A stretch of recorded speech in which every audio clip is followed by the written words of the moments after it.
नमस्ते दोस्तों। आज हम मेवाड़ के अंदर जो राणा सांगा है उससे आगे पढ़ेंगे। कल राणा सांगा का जो खानवा का युद्ध था उसके बाद में मृत्यु हो जाती है 1928 को राणा सांगा की। अब इसके बाद में शासक बनते कौन है, तो बात करें कि राणा सांगा के पुत्र कितने हुए, तो 3 मुख्य पुत्रों के बारे में पढ़ते हैं, उनके बारे में जानकारी लेते हैं। देखते हैं कौन कौन से पुत्र हुए और किस प्रकार से शासन चलाते हैं राणा सांगा की मृत्यु के बाद। अब शासन करेंगे कैसे कि पिताजी की मृत्यु हो गई, वो उत्तराधिकारियों के चक्कर में। वही आपने पढ़ा था कि बनवीर किसका पुत्र होता है, विक्रमादित्य का, जो हमारे राणा सांगा के भाई होते हैं। वो किस प्रकार इसमें प्रभाव डालते हैं मेवाड़ के इतिहास में, वो भी क्या है इतिहास के अंदर अपना महत्वपूर्ण योगदान देते हैं। अब बात करें कि राणा बन गया कौन, सांगा। सांगा के बाद में इसके पुत्र हो गए 1 2 4 पुत्र हुए। सबसे बड़ा था भोजराज। कौन, भोजराज। फिर आता है रतन सिंह आता है। उसके बाद में आता है हमारे विक्रमादित्य।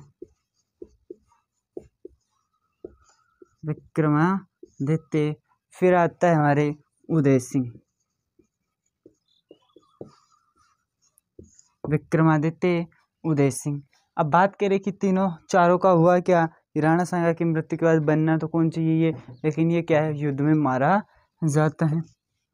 युद्ध में क्या होता है, मारा जाता है। इसके बाद में रतन सिंह क्या करता है, कुछ समय के लिए शासन करता है 31 तक, यानी कि 28 से लेके 31, 1528 से 1531 तक शासन कौन करता है, रतन सिंह शासन करता है। इसके बाद में ये शासन करते हैं हमारे 1531 से लेके 1536 तक। कब तक, 1531 से 1536 तक शासन करते हैं। और ये करते हैं 1536 से 1500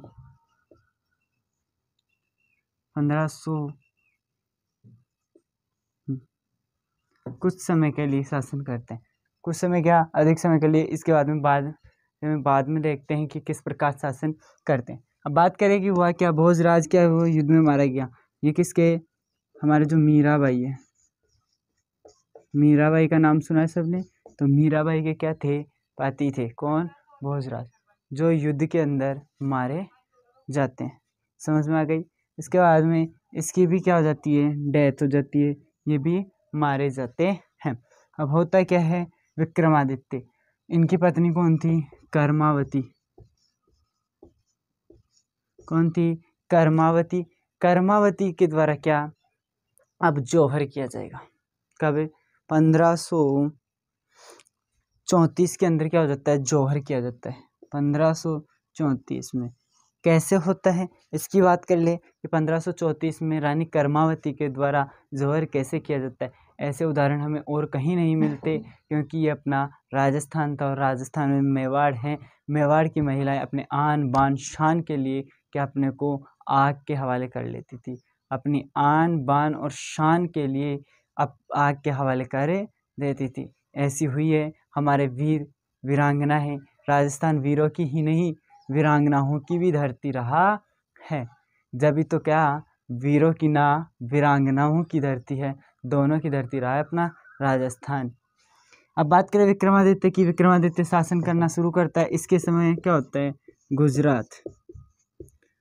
गुजरात से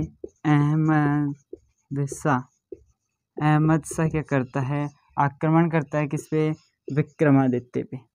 विक्रमादित्य पे आक्रमण करता है। इस बात का पता जब रानी कर्मावती को चलता है, तो कर्मावती क्या करती है, दिल्ली सम्राट कौन है, हुमायूं को क्या करती है, राखी भिजवाती है कि भाई मेरे भाई बनो और हमारा गुजरात से क्या करो, सहायता करो। क्योंकि इस समय क्या था, अस्त व्यस्त हो गया सब। 1928 में राणा सांगा की मृत्यु हो गई, फिर रतन सिंह भी मारा जाता है और विक्रमादित्य भी खतरे मंडरा रहे थे चारों तरफ से। तो होता क्या है भैया, क्या राखी भिजवा दी हुमायूं के पास कि भाई बनो मेरे और मेरी क्या करो, गुजरात के अहमद शाह से रक्षा करो।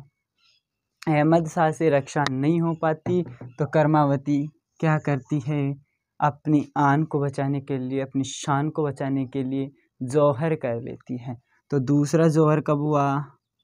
दूसरा साखा रे, साखा चित्तौड़गढ़ का दूसरा साखा करते हैं। साखा होता है 1534 में किसके द्वारा? रानी कर्मावती, जो राणा सांगा की पत्नी है। यही है अपना राजस्थान। राजस्थान में ऐसे उदाहरण देखने को मिलते हैं हमें, और कहीं ऐसे उदाहरण नहीं मिलते जहाँ महिलाएं अपनी इज्जत के लिए क्या आग के अंदर कूदी हों। ऐसे उदाहरण और कहीं देखने को नहीं मिलते। तभी तो राजस्थान का इतिहास एक बड़ा है, एक अच्छा इतिहास लिखने की तरफ अग्रसर हुआ। जेम्स टोड जो हमारे राजस्थान के क्या है, इतिहास के जनक है, उनका ध्यान राजस्थान की ओर ही क्यों आया? कुछ तो कारण रहा होगा उस समय कि राजस्थान की ओर उनका ध्यान आना था। क्लियर बात। अब बात करें कि विक्रमादित्य का होता क्या है, तो ये जो इससे पहले हमने देखा था पृथ्वीराज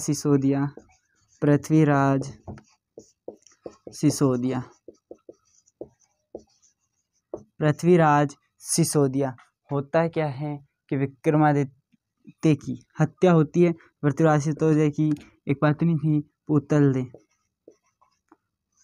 पुतल दे, इनके पुत्र होता है बनवीर। अब कौन हो गया? बनवीर हो गया। बनवीर क्या करना शुरू कर दिया? ऐसा सोचा कि अब उसके भी दिल में अंश हूँ, मैं मेवाड़ का हूँ, तो क्या है, मेरे को भी शासन में भागीदारी मिलनी चाहिए। तो ये क्या लालच लोभ में आके किसकी हत्या कर देता है? विक्रमादित्य की हत्या। किसकी? विक्रमादित्य की हत्या किसके द्वारा कर दी जाती है? बनवीर के द्वारा। यहाँ विक्रमादित्य का क्या हो गया? इतिहास समाप्त होता है। और इसके बाद में कौन शासन करना शुरू कर देता है? बनवीर शासन करना शुरू कर देता है। बनवीर भी क्या है, क्या क्या कार्य करवाता है वो देखते हैं थोड़ा,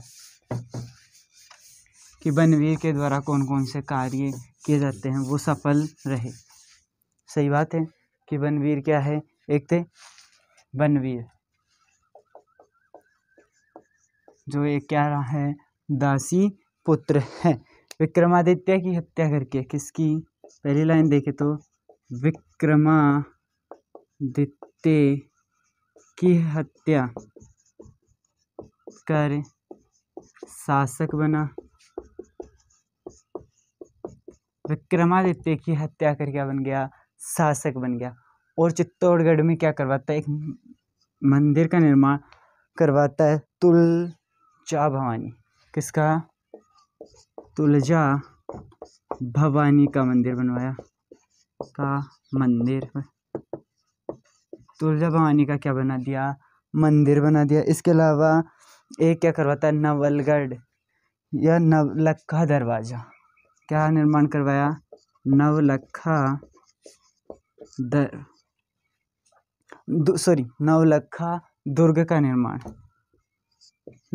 दुर्ग का निर्माण करवाया। जो कहाँ है? चित्तौड़गढ़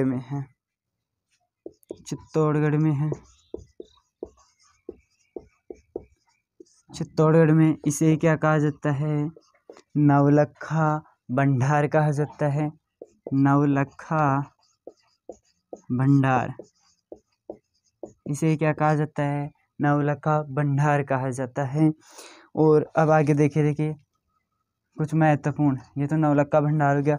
जैसे नवलखा दरवाजा,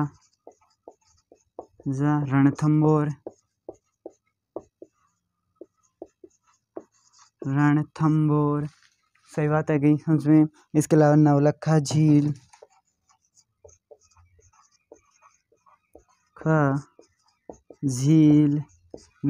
झील हमारे कहाँ है?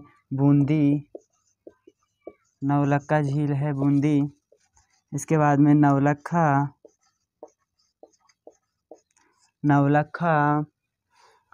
दुर्ग है झालावाड़।